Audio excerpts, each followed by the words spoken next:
Yiska here with another GGRecon interview, this time with Brenda Suh, newly appointed General Manager of the Los Angeles Gladiators. First off, congratulations to your promotion. Thank you. Your career has been interesting, and also we know in esports that job titles don't tell the full story.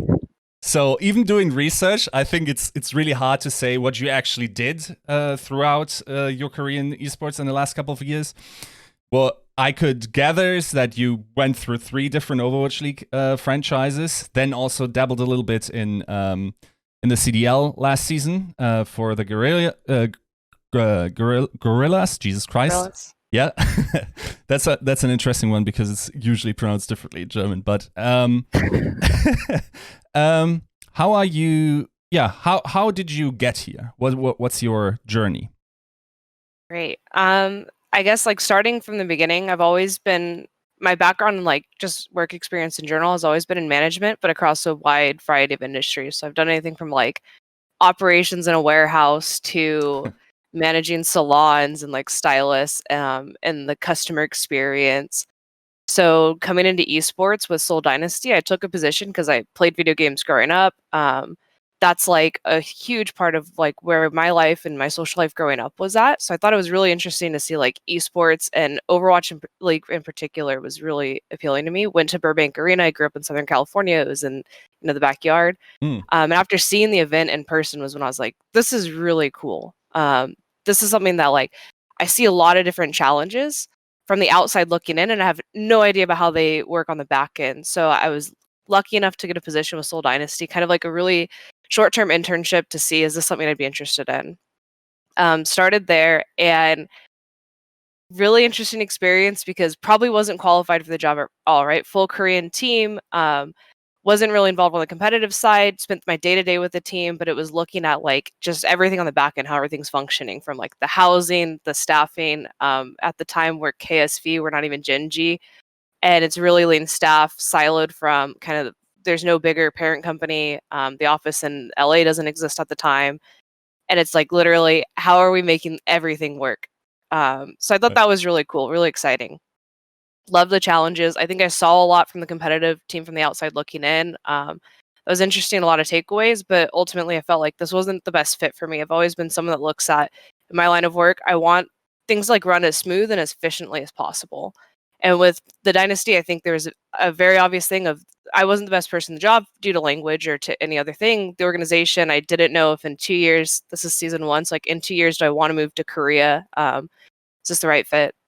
So I walked away from it. I went back to kind of a more corporate job working for Esri, which does location analytics and software development.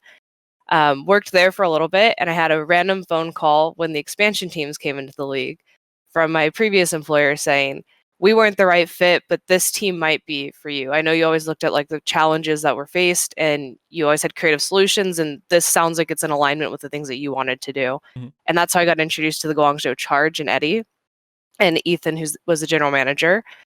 And I thought everything they were building was really exciting. I still saw some of the same things of language is going to be an issue, but these are things that I've also faced in the past. And the alignment of this is going to be a Western ran organization that just has international players, and the language and the cultures combining, but everything was Western facing on our end. So I thought, okay, this is a position where my wings aren't clipped, right? I have a lot more ability to say, and it's an alignment with the things I want to do. They've always were a developmental organization. They looked at it as let's build a young roster and let's see where we can build it up to go. That was really exciting to me. I think looking at esports, one of the things I've always looked at is, how do you make this sustainable? And how do you intersect these things that you think are really small? Job security is scary in any job. But in esports industry, this drives so much of your decision making, whether that's as a coach or as a player, and what you prioritize is your long and short term goals. If you even prioritize long and short term goals, or if you just wing it as you go. So I took my position there. In that job, I was purely looking at the competitive team. I'm looking at what's the support and the structure that goes around it. As an organization, we know these are our KPIs, or this is what we want to achieve over the next year, and this is what it looks like this is what we hope to grow it to in 3 years. And how do I best clear all the obstacles for my player, my coaches, to allow them to focus on winning, and then just put support around them that helps like also drive these other decisions. Spent my year doing that. Again, at the end of the season, I thought, do I want to make the move to China? And in China, am I still as efficient at my job, right? If I can't speak the language, in LA, if we needed vendors or we needed anything done, I have full access to all of that. But in China, I'm like starting from scratch, don't have the language. And I thought like that's scary. And I don't know if that's necessarily the best choice for the team as well. So then I was lucky enough to be introduced to the Crankies, and I'm here now working a role. I started as director of operations, which I still am for the Guerrillas and for the Guerrillas in Call of Duty, and then the Gladiators in Overwatch League. And it was kind of, at the time, it was a step back from competitive, right? I like knew, I think my skill set and what I really love focusing on, again, is like the structure around the team. How do we clear out obstacles and make it to where our coaches, our players, like anyone within our organization don't have to think about like how these things get done. It's just there and it's smooth running so that they can best focus on their role. But with that being said, like making the correct decisions, looking at the long term of the organization and where we want to grow it to. So if we plan to be like a Western team that brings on international players, like how are we looking at how we utilize a translator? How are we looking at how we do language lessons and stuff to help drive that goal versus what might be considered like the forefront goal of like, how do we make review run faster? Looking at those challenges, same thing with job security, same thing with the dynamics of the team.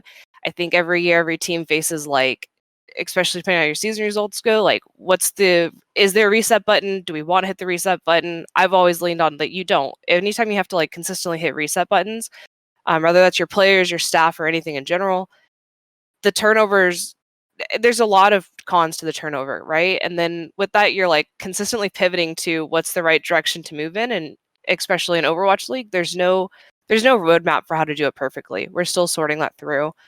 So I spent the last year focused for both of those teams on some of those issues. And now I'm stepping back towards to competitive with the Gladiators, or like back into the competitive domain with Gladiators to focus on the learning lessons from last season. And a lot of that is like, how do I allow my coaches to do their job in the best, like to focus fully on that and to do that with the full amount of resources and the support of the organization. And part of that, I think, was splitting the title and looking at it from that perspective. Right. So what in essence actually was put on your plate this season in comparison to last season with the title of general manager?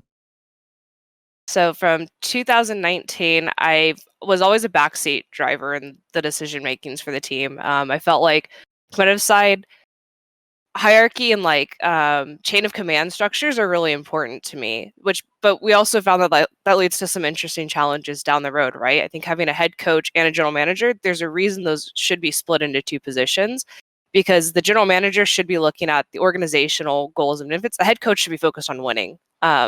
And I think last year, like it was intentional that we did this, right? I think Dpei has always had a really strong vision towards the future and his style of leadership and everything. We believed in that, and we still do. But the difference is maybe he had to balance between two roles too much last year. When this year, now he gets to just solely focus on how do we win and how do we competitively drive those goals. And for me, now in 2021, looking forward, I can't even think of what year it is anymore. I'm going to be focused on like making sure that I take those balancing acts on for like what supports the team, but what also looks long term towards the organizational decisions. I look at like the efficiency of the team. I think it's really easy, and I talk about this I think in every interview that I do, especially in esports. The day-to-day is so fast that it's very easy to get caught up in those day-to-day decisions. And as a coach too, you're having to balance so many different things, whether that's like player personalities and relationships, whether that's your own coaching staff and the efficiency of it, that during the season, it's such a whirlwind, especially depending on the results and the stress levels of the team. This year with COVID, all these things intersecting with it, that someone needs to like step back outside of the room and look at like, are we actually working on efficiency? Or are we just like, oh, problems bubbled up and we're taking it problem by problem instead of looking at like, what's this look like in 2 months, in 3 months, next year, in 2 years, 3 years, and like driving those greater decisions. Right. That makes a lot of sense, especially, I mean, there are not too many examples where the personal union of general manager and coach works, and even there you have to ask what is actually the responsibility of each person in the respective organizations. You talked about inefficiencies. Are there any things like that you would generally say, okay, this is something that just piles up and you got to be really aware in how you run a team? Is there like this thing that stands out where it's just like, maybe it's even like it just keeps popping up and again, or it's something that's generally very easy to miss but should be taken care of? Something along the lines of those inefficiencies? Couple come to mind. I think two of the immediate ones that come to mind, I don't even want to say if I want to say like they're the biggest ones, but they're like just the immediate ones that come to mind when you ask that, would be one being things bubble up, going back to like, what is your competitive performance? I think anytime you have a losing game, it's really easy to say from the beginning of the year, and Gladiators was in this position a little bit last year.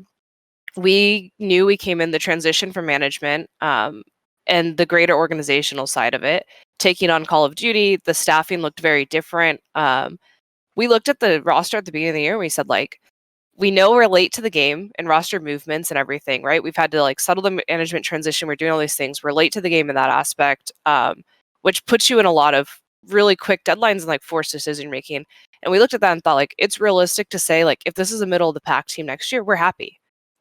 We just don't want this to explode because of all these, like, we came to the game late, we have a lean staff and all these things. But then as like you sign players like Space, OG, and you're like, wait, no, this is not a middle of the pack team. Like, we can for sure do better than that. But at the beginning, like, we recognized what we were putting around them. We knew that as an organization, our front office was really lean. Last year, we operated with 3 people overseeing everything internally. And this is across 2 teams. So things like that. But then as you like start winning games and you're like, the beginning of the season last year, we were looking at it and we're like, oh, we're like a really strong team. This is like really achievable that we could be in the top, 4. And then COVID hits.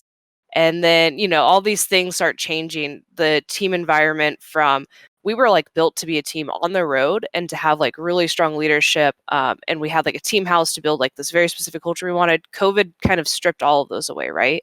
All the decisions we made towards like what's best for our players, like mental health, to balance their time on the road and how worn down they might be from that, turns into like a different type of balancing mental health when you're in the same house. The team house decision was like great for that from a logistical standpoint, but maybe like spending 100% of your time with your teammates. For different personalities, that can be challenging, right? I know I'm someone who's highly introverted. I can do all extroverted stuff, but at the end of the day, like, I need one day to like not see anybody, talk to anybody a week. And in a team house, that makes it much harder. And then you can't like go out and have lunch with a friend to get out for the day, or go travel. And for international players, you're in LA, you've heard these things, but you can't actually go out, explore, be a part of it.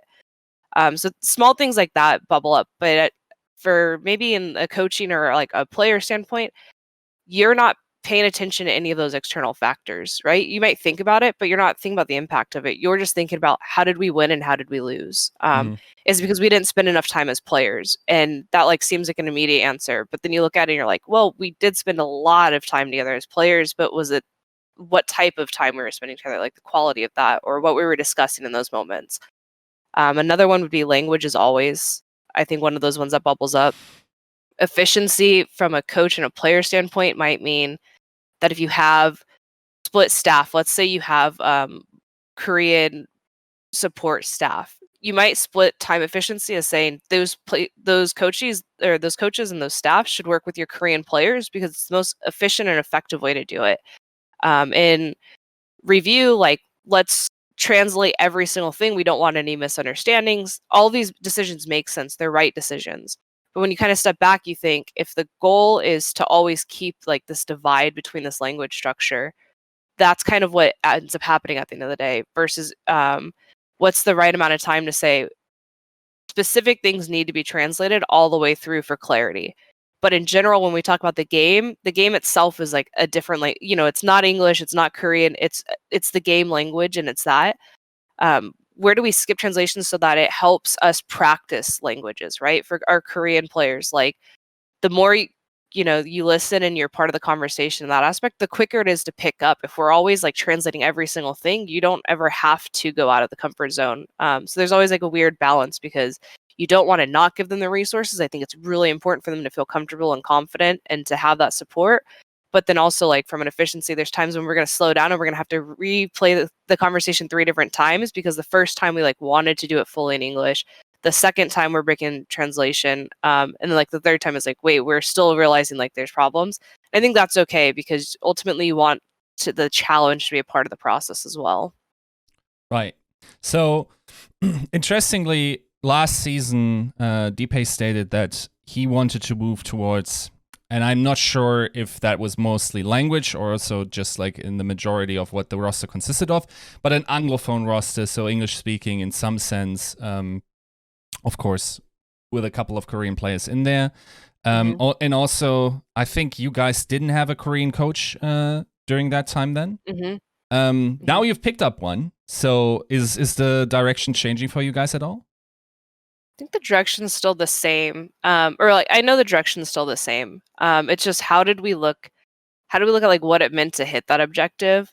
Title, I've worked in the past with him on Guangzhou Charge. We picked him up specifically because he is a coach. David will tell you, like, as a coach, why we specifically picked him up. For me, the pieces that I looked at was he fit the culture of the team we want to build as well, too. Anytime you look at bringing on a bilingual staff, I think the first and immediate checkbox you can look at is like, are they bilingual and to what extent? Everyone I worked with at Charge, I know language was a huge part of our priority. So they all had the ability to step up. And I think there's and I know this for myself, right? I took Spanish in high school. Anytime you study a new language, you have to want to learn it in order to be successful in it. I think you can like go through the motions, but going through the motions really, at that point, there's no sense in like taking on a second language. So we're still like working that, but we're looking at how do we transition that over time more clearly? And I think like last year, not having a Korean coach was not. Andrew's amazing. Our team manager, he helped fulfill a lot of that. But at the same time, like there's times when you want that different opinion and perspective, and you need it to come from a coach. And I think like that team dynamic's really important as well. That makes sense. Speaking about different perspectives, you've gone through 3, I would say, generally very successful organizations.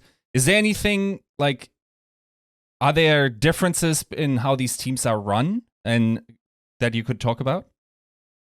Absolutely. I think I'll state really clearly, though, the common thing for me in all 3 of these organizations were that I always was in like the first in the building year. So like where anything that I say right now, these organizations look very different. Even Charge, that was just, a year ago, but at the same time, like where they are in their current stages, they're in year 2, which is vastly different than year 1. Same thing with Dynasty. As I mentioned, I worked with them in their KSV the first year. Now they have like headquarters in multiple countries. Yeah. They've like grown as an it's totally different from what I so like take that part with a grain of salt. But I think the learning lessons of a team are always going to be really important. Like what they learn in their first year, I think some people focus on like, oh, did we have the right staff? Some people to focus on like, did we push our business priorities faster or slower? Where do we hit off the mark for these things? And you see in the first year, I think, is when you realize we came in the door with this one expectation, or maybe these 3 expectations of like things that we felt were very important. Sometimes you look at that and you think, yeah, these stayed like the objectives and the goals. And sometimes you look at that and you think, wow, we really struggled in that category. And in order to be successful in it, it's going to be much more resource intensive than we thought it was. It's going to require this. And you see a lot of changes in my opinion, you see a lot of changes to the staff in that regard, and where they ramp up. So even in esports, right, you look at teams that go, we just want to be competitively focused. We focus like all of our resources pull into our competitive team, and winning is like, that's the clear definition of where we've been successful or unsuccessful at the end of the day. Other organizations might look at it and say our marketing value, the organization as a whole, the reputation and the name, these are things that matter. So we split our attention between, marketing and competitive differently. Or you might have teams that go, we just have teams. We believe in the talent on them, but there may be more content creators, and we like slate very heavily towards the marketing and the brand side. For each of these teams, I think I saw different decisions these organizations. I see different decisions from the organization moving forward in the direction of the path and like what they felt as their priorities.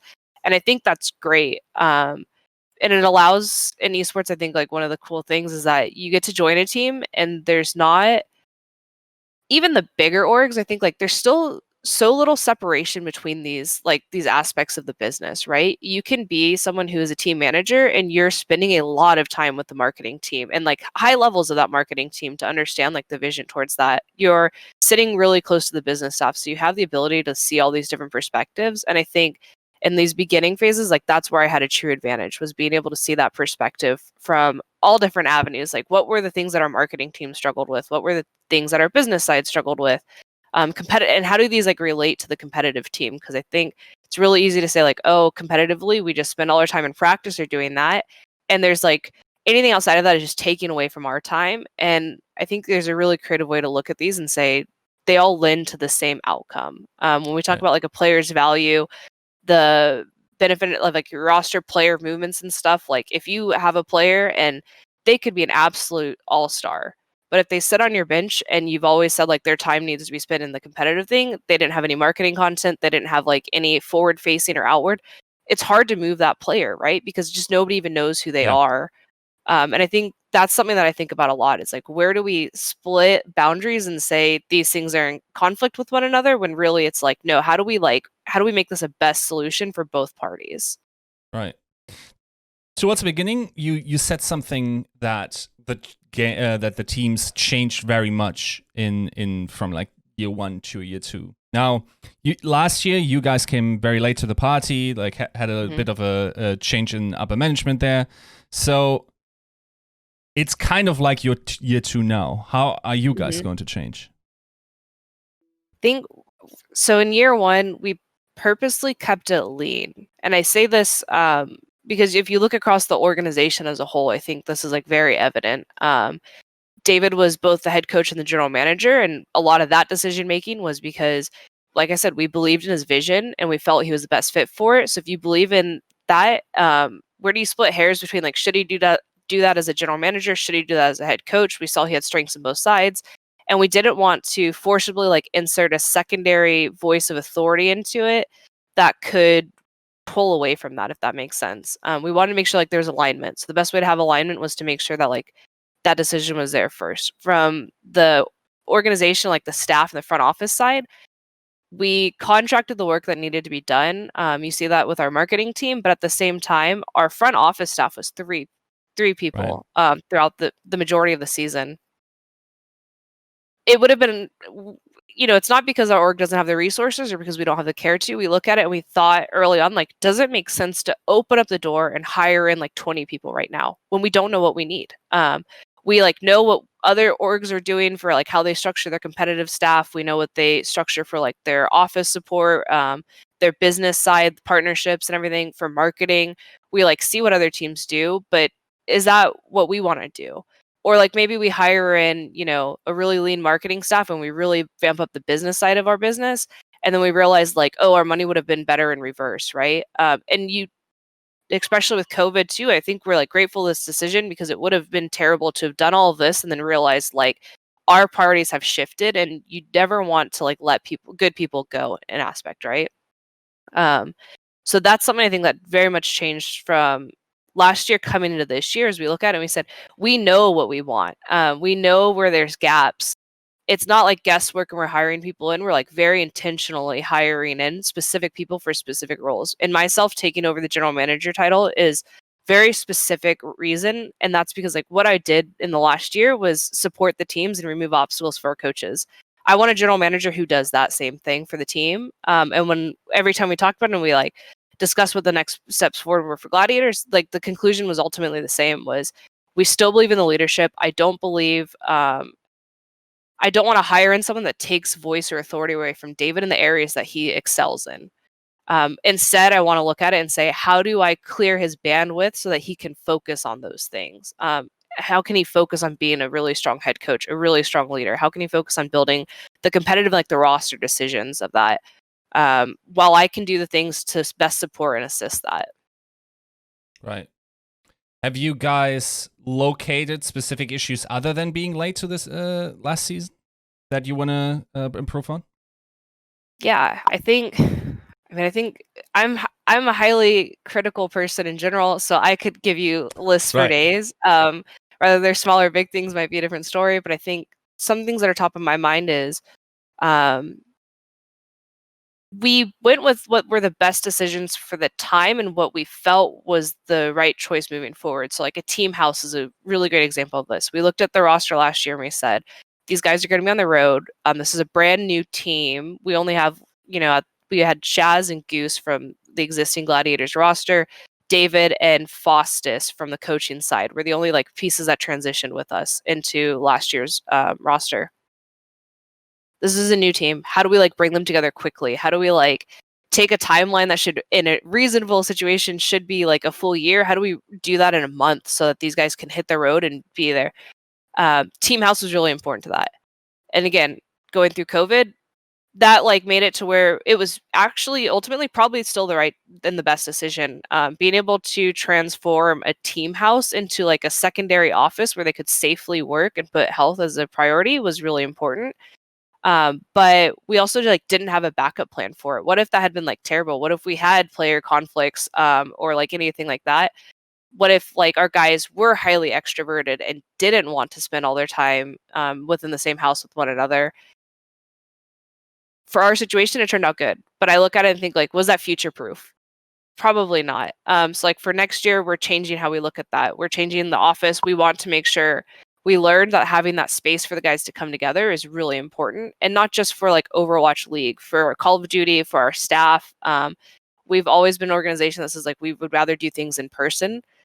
Safety is still a priority and a number one concern. But with that being said, like we want to have more of an option on where these guys can congregate at. Like it doesn't have to exactly be your house that you're also having to do this at. So we're looking forward to like building out our office for both of our teams to be there, our staff, and giving them that choice. Another one that I think we learned a lot from is like just team dynamics in general. I think there's a lot of stuff that like you don't think about how they intersect or how you can future proof these decisions.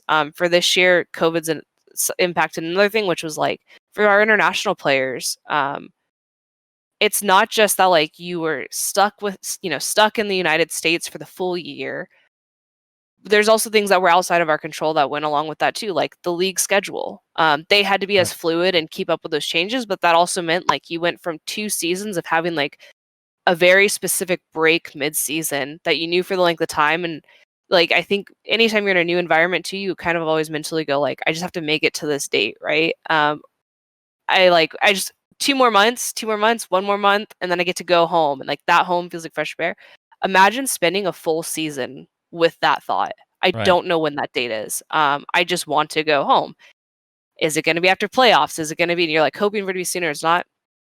That sucks for these players, especially if they're younger, they haven't been away from home for a time. So we're thinking towards like next year, how do we, well, as we look at the thing, how do we stop being so like, how are we more proactive in our decision makings to where we're not like holding our breath for these external factors to come together? And rather that's like we have very expressed breaks between ourselves, or like we're more conscious towards it by making sure that we're carving out more time quicker when we have it, or rather that's like doing things in LA that help bridge that divide of like that homesick's probably like homesick feels like not as serious as what it probably feels like for these players, right? Like homesick seems kind of like nice and friendly when really it's like it's a hard feeling. Like how are we doing things as an organization to take some of that back into our scope of control versus just kind of being forced on like immigration? Well, let's like wait and see what turns out. Let's see how the next month goes. Let's see what other people have done. And how are we saying like we're the ones pushing and like really getting that done up front and proactively? Right. Have you guys any plans to incorporate, let's say, either a mental health professional or also a fitness trainer, or to keep players physically healthy? Has this been decided so far? Yes. So last year we worked with Matt, who's incredible. He on more of the fitness side, but also I think he does a lot of like he does help with a lot of like our mental coaching too, in a way. Which I'm like always hesitant to say because I think mental and like performance coach always has like an express you assume what the rules are, but I think it's the same thing as anything else in esports. The title could mean anything, organization. Matt's like excellent. I worked with him on Charge as well. He's one of my contractors. I think is like always a key must have, because he helps bridge that divide from it's not necessarily mental health from like I think like it's easy to say, oh, mental health is solved by having like a sports psychiatrist on staff. And I'm not downplaying that. I think that's very important. But I think that's very important for some individuals. Some individuals are more reluctant when we think about like cultural differences and stuff too. Like sometimes these can feel like more stress being added onto their plate or like create anxiety in a different way. So I believe in making sure that we have someone on staff that can help facilitate like individual plans for this person. And rather that's something as simple as, I feel like really stressed out from the season. I recognize that I spend like as a player, I spend 100% of my time focused on this game. I'm not making room for myself, and just having someone there as a reminder to say like, let's talk about your personal goals and plans. Let's talk about like something that can help break you away from sitting on a computer like fatigued in this sense for all day. How do I like break you out and make sure that you're going to the gym or getting outside for fresh air, things like that. Or if it's something more serious towards like I have a lot of performance anxiety, and I think like this year it would have been interesting to see like on LAN how tired those guys would have been by the end of the season. I think like you're in front of a lot of people, you have a lot of obligations, and on top of that, you have the jet lag, the travel, the quick turnarounds. Someone that can like be flexible in all of these situations, I think, is really important, and I do believe we have that on staff. Right. And Matt also has a great TikTok account, I recall. Matt does have a great TikTok account. How far are you into general planning and also maybe goal setting for next season? Like, are you going for a title, or are you just trying to be one of the better games? I know, having talked to Dpei, I think that question probably doesn't need to be asked, but yeah, where's your mind at? Yeah, I think always going for the title. If David's going to shoot me for this answer, I think. Okay. Because for my coaching staff, and I firmly believe this, like your coaching staff, your players, they should always be looking for a title. If they're not, and I say this like very clearly because like the culture of the team that we want for next year, we want players who are really hungry, really passionate, and who will step up into the challenges. Because again, we look at the season next year and we think we don't really know what to expect from COVID. Is there a chance for homestands to come back into light? Will it be online? Like we don't know the answers for those things right now. So we need players who are hungry, because I think like that hunger will help them adjust to whatever comes their way. We'll put the support and everything, like they're not doing it on their own, but I do think like that part of your personality and that drive is a huge portion of that. And then on top of that, like competitively or for our coaches, those are the players you want at the table, right? I think like anything is always possible with those guys. They're willing to put the extra hours in when we're falling short. They're willing to like come together as a team and say like, hold each other accountable and know like, more easily identify like where our holes and our gaps are. And we spend a lot of time as staff, like me and my coaching staff spend a lot of time talking about this internally. There's things that come from a coach, and I think like leadership is important, but at the same time, I grew up playing sports. Sometimes you need that from a player level. You could have the greatest coaches in the world, but if you don't have that dynamic or that structure within your players where they're naturally, even if it's one person, there's not someone naturally bubbling that up from a player level. That's a real challenge. There's nothing an organization can do to reset that, right? Or to like forcefully provide that. They can always do it, and you might get like 60-70% of the way there, but having a player there is like, that's that extra edge that gets you over it, or like over that hump. So we look a lot at that. So from a culture and a team and an organization standpoint, it's a championship. From a me and realistic, what I want, I've talked before, job security is really important to me. I think like I don't want to, let's like build a roster, and if you guys don't get a championship title this year, like everything's done. We're just like scrap the whole roster, let's start over. I don't think that's realistic. I think like for me, development and sustainability and like the organizational behaviors are always really important to our decision making. And I want to like, what's important to me is that we're continuously improving. To know a championship is 2 years away versus like going, it's got to be this year or nothing, is always going to be more important, because we should be working towards what that is. And I think you look at, every year you look at a roster on paper and you think like, this is a great roster, or you think like, this is not a great roster. And this season plays out and you're like, oh, wow, everyone's power rankings were all over the place because we didn't know how these players would intersect. We didn't know how the travel would impact them. There's so much stuff under the hood you can't guess about. So it's really hard to like, I think from a leadership perspective in my position, it's hard to say like we have these really hard set expectations of what you do competitively, because there's a chance that some of these things are actually outside of our coaches or our players' hands. And that's why at the end of the season, we need to be able to look at and evaluate like which key things played a position and learn and grow from that, versus saying, well, we didn't hit the KPI, so like, bye guys, see you, hope you find new homes. That's like something I want to avoid at all costs. Right. Yeah, you talked about player or general, like having career security in some regard. Now, of course, in some ways, and I think most Overwatch League fans also understand why that had to be, but there are new contract rules where you theoretically could be signing players for just 30 days, or could be also getting rid of them within that time frame if that's what your organization desired. How have you received that change? And does that work against what you're envisioning? Or would you then not require that in contracts? Yeah, I think that's a tough question, because it's the same as anything you look at like in a rule and you think there's a lot of room to abuse this. And not that like I'm not even generally like I'm not specifically speaking towards that specific rule, but I think like in general, right? Anytime you read something that is a rule, you can always look at it and say like there's a lot of room to abuse this, and there's a lot of people who like won't take advantage of what this really means for them. So I think my honest opinion on like the perspective towards that is it's going to change organization to organization. I can't speak for anybody else. I can only speak for our team. I don't have an interest in signing somebody for 30 days to just our team's advantage. Right. I believe like there's situations where you want to do this. You want to do it because like maybe that player's unsure if this is a good fit for them. And there's times when I can see like this makes sense and is the right decision.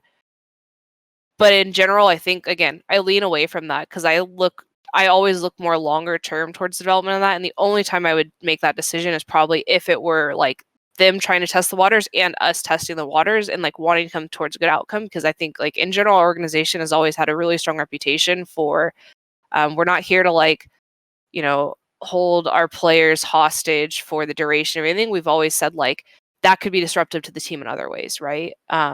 There's always a middle ground on these decisions and how you work through them and process. And I think anytime you make just like the knee-jerk reaction that's not the team that I want to be. I want to be the team that looks at like holistically and says, we could do this with this one player, but how does this impact future players on a roster? How does it impact recruiting talent and retaining them over time? And we'll always balance. Yeah, I can speak like very confidently for us. We'll always balance those decisions. Right. Now, theoretically, as you talked about, you guys were pretty late last year. This year, I hope everything worked out in a better way. Now, of course, the situation is a little bit complicated, because we don't know what the situation will be like next year, including the competitive structure. But also, it's a while, probably, from what we know, till the season starts. So what's your strategy at the moment? You, of course, have to meet currently, as far as we are aware, you have to have 7 players by January. What do you feel is the best strategy to go? But because if you think about it, there's a plethora of ways you could be going as a team. Going, okay, let's get our 7 in, and then decide after that, let's only ever go 7. These types of things. Have you settled on any strategy in that regard? Yeah, I think our strategy evolves week after week. For us and what we've done so far, I can talk to a little bit, is like we sat down within the first week of like the off season, or not within the first week. We gave the coaching staff like a breather to, right. Like a week or two breather to kind of come down from the season stuff. But the first thing when we came back into the office was, what's the philosophy for next year? What's most important to us? And how do we want to build this team going forward? And I will say, we like came to a very hard decision, and we evaluate that week after week, because I think we haven't leaned too far away from it, but I think it's always good to have that reevaluation in the time like right now where you're able to do that and you're making decisions as you go on it. But I think we're staying true to the culture and everything that we set next year. I think like if you know anything about Dpei, it's that everything that he's said is like these are not unwavering things when it comes to a championship team, when it comes to going for the top talent and what we want to build for next year. Like these aren't unwavering, and we're all still on those same boards. But week after week, we look at like what's the right decision and how do we fulfill bringing in the players and the parts of the roster that we kept. Like what are their specific gaps? Instead of saying like maybe last year when we built the roster, we had to say like these all make sense and we didn't know how they all come together, right? Because we came in the game late, so we were really happy to have these pickups and they all made sense. And ultimately, like these things all came together great. I think we had an outstanding team last year. I think our team culture was insane. I've never been on a team that didn't have some type of conflict. Right. We didn't have any, like there was no major conflicts last year, which I always said like this could be a good or a bad thing, right? Because that also means that there might just be no one's talking about it. But at the end of the season, everything, and we're like, no, we really had no conflicts. It was outstanding. But was everyone like working to their peak performance? Probably not. For a variety of reasons. So we look at like the roster this year, and our strategy is like, how do we fulfill these gaps? How do we, for my coaching staff, what were things with like hero pools and the format of the season? Like, what were the adjustments that we should have made that we didn't know about? Because I think hero pools were what introduced, like the league Shortly can make before these the season. decisions. Yeah. Yeah. And you've already built a roster, and you're Right. like, well, but now we have like, the future sight to say, we know hero pools are staying. So if they're staying, then how can we better future proof and like make better decisions on how we build a roster, which positions are more important. Now, and then the secondary would be, now how do these positions intersect with each other? Something Right. I think is a challenge for every team every single year is if you go above the 7, how are you taking care of your bench, or even Right. your, maybe bench isn't even the right word, like your non-starters or your sub players. If they're a specialist, how are you giving that specialist the amount of playing time that they require to be able to perform? Where are you splitting your scrim schedules to make this make sense? Does it make sense to have like a secondary, like, if we always joke that it's like you either want 6 or you want 12, because Yeah. you want 2 teams to scrim each other Yeah. or you want that starter. So we're thinking a lot about that, and I think a lot of that is going to come based off of the roster decisions we make towards like, is this more of a specialist player? Is this someone who we see as splitting time in these certain areas? Or is this a person that we know like likely won't have a lot of playing time, and they likely know that too, but we're like working to develop them in specific categories, and like how are we doing that? And can we provide the resources or the time commitment to do that? And that will be like a lot of our decision making over the next month or two. But I think we're like in a really good, I think the fans will be pretty happy in the next couple months of the news coming out. Do you have an ETA, or are you just going to say soon? Soon. Right. Soon confirmed, guys. Yeah. But no, like of course, one major obstacle that's also to overcome, in the way that the transfer market, as we generally perceive, works, there are certain obstacles to overcome based on the deadlines that are happening, based on the communication, the correct rollout, announcement. There's one particular thing that frequently throws a wrench in all those plans, and that's when a roster announcement or more leaks in that regard. How do you think about that specific part of the community? Yeah, I think even I feel split on this, right? Because in general, I think my hard stance is that if it impacts a player negatively, I think like for an org,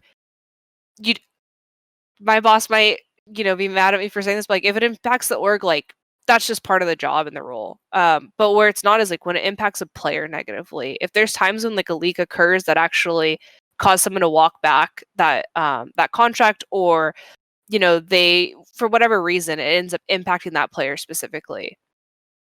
That's my hard stance on like, yeah, don't like it, don't agree with it. But I also think the flip side of that coin being in the off season, like from a content perspective, it's like a really stale offseason. You want your fans engaged. I think the leaks are exciting. It gives people things to talk about. And I know, like, as a fan, that part's really important too. Right. And you want those decision makings. And I think that level of engagement and activity is really important for the team's success too, in the long term scheme of things.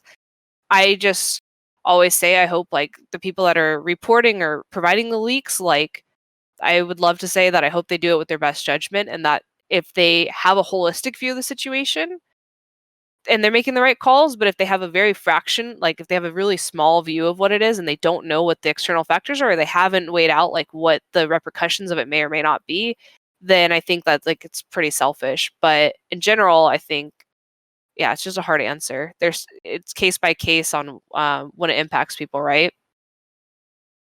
Could you theoretically, let's say there was some way to assure that nothing would ever come out, which is, by the way, not going to happen.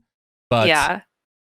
if that was the case, would you be able, for instance, to create more elaborate rollouts, do better content around that, and maybe then bridge the gap with that type of stuff in the off season? Yeah, I think absolutely. But I think absolutely, but I do think that's organization by organization on how they prioritize that. And it could be one of those things where we look at leaks and we think like, oh, we just want to stop this from happening. But maybe Right. the better question as an organization should be like, how did I put myself in a better position for this to not impact me? And it could be something like that, Right. right? If you have something elaborate, like prep those assets earlier than later. It's more work on the organization, but I think that's like a fair challenge to do it. And again, if people stopped being interested in leaks because there wasn't other Right. stuff coming out, then like they'd lose interest, people would stop leaking too, right? The problem is that it's so dry, and that's like something an org could also offset. They could be doing a lot more content in the off season. They could be figuring out something to kind of like be the distraction away from these things and create the engagement. So I think that's a hard decision because long term, absolutely. Short term, we should always rise. We should rise to the challenge. And I think the more time we stop and think like, oh, I wish like this wasn't happening, and we're just like not happy with the outcome versus saying like, how do we stop this from happening and go after it, Right. then that like falls in the org as well. Yeah. Of course, like the content aspect, especially from a team side, is interesting. I'm not even sure if you're the correct person to ask about this, but is there anything in the pipelines for you guys? Because you used to have, or I would say, like your media engagement generally has been one of the better ones. I remember the Los Angeles Biggies and that type of content. And also, other organizations, I would say, for instance, a positive example I would point out towards improvement of their content output would be, for instance, the Boston Uprising. Is there anything planned for you guys that you could slightly tease towards the fans that they can expect? Like, can they expect more content, possibly also in the long off season? Yes, I absolutely. I'll say the timeline on that is still a soon type of answer. Right. But over the last year, we contracted our marketing work out to contractors, and something that like we knew was a really important decision in this off season is bringing that back in house for a lot of different reasons. So through this off season, you'll see us hiring. I think if you've followed, me or Alex or Joy on Twitter, we've posted out a lot of our lead positions, and as those get filled, we'll be looking to hire the teams underneath that. Our marketing team is going to ramp up and be very big, and that will bring all the content in house. And there's a lot more ownership and a sight on like how do these intersect with both our brands and the value and the organization as a whole. I think like even on the org side, you think KSE and you're like, is that an esports org? Or like, what is that? Yeah. There's no brand value there for us yet. And a lot of that is because we didn't have that team and we didn't want to sort through it during the season and draw away from these things. But now that we've hit off season, that's like our first priority right now. So I think absolutely. That also sort of leads the mind towards asking if there's ever going to be any crossover between the CDL team and the Overwatch League team in any regard like that. Yeah, crossover in which way? Doing content together, for instance. I think so. Yeah, absolutely. So like for our plans for next year, I can share is again having that office space that our guys want to be a part of. And like is kind of that cool esportsy thing that our business staff and everything, and a lot of that is intentionally around I look at coaches. I work very closely with the coaches from both sides, with Overwatch League and with Call of Duty, and I think they're different titles, different games. The ecosystem's like totally different, but at the same time, a lot of like principles to what it is to be a good coach cross-related. So absolutely, our office's intention of bringing those two teams together. So I think you could expect to see content. We've announced our Call of Duty roster for the 2021 season, and we have a lot of really big personalities and very goofy guys. So I can't imagine that you won't see a crossover between the two teams. Sweet. We're looking forward to that. Then we say thank you for the interview. It was really enlightening in terms of like what the direction will be in the future going forward. Thank you very much. Well, thank you. I appreciate it.